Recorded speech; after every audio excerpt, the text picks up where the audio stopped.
So everybody's been talking about AI and automation and all this stuff. We're all very excited. Sagareus is no different. We're working on it. We are trying to figure out the best ways to resolve recurring problems with automation and then ultimately AI. And with our continuous feedback loops in place, we're constantly getting feedback from our tenants, our clients, our vendors, our staff.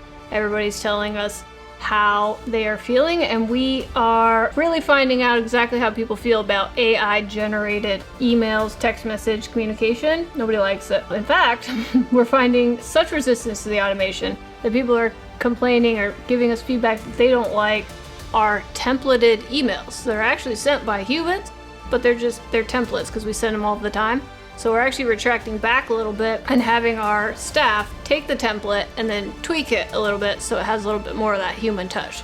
People are so resistant to AI communication that we have to bring the human piece back even more. We are automating processes, not relationships, and we're constantly improving and working on this. So let me tell you what we have been able to do so far and what we're working on next. So we started with renewals and rent increase notices with our automation. So we've developed some custom code to help us manage all the many variables, city regulations, varying increase limits and notice timelines. All those variables and all that paperwork seemed like the obvious place to start because there was a lot of room for human error there and just very monotonous, repetitive tasks that have to be done each and every month. With our custom code, we're processing over 100 notices per month, and the code is actually auto-generating our documents, pre-populating all the documents and notices out so that we can print them out and create tasks and schedule our staff to go and post them and mail them. The next thing that we tackled was utility pass-through. So this is another area with very repetitive, error-prone tasks in property management.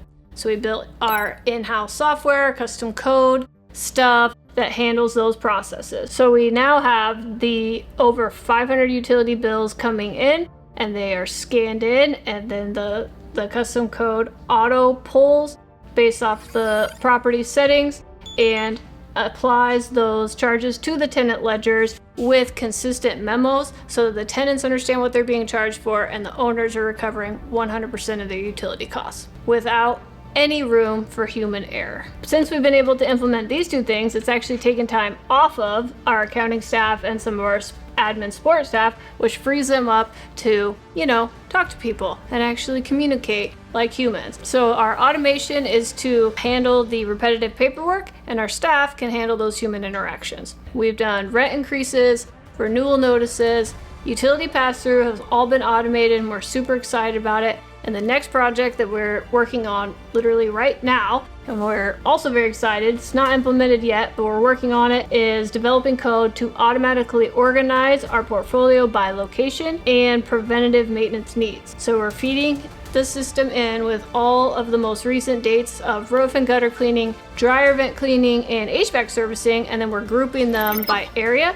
And the idea here, the objective is to batch process our service, our preventative maintenance or cleaning services, batch them together so that we can have 20 jobs at once. So we present this to the vendor. They can bid on the big project, which is going to secure better pricing for our clients and secure consistent, big jobs for our most valued vendors. So it's a true win-win. It's all powered by automation. While everyone's scrambling to replace people with AI and automation, we've chosen a slightly different path. For now, we want our automation to support our people while we continuously build smarter systems.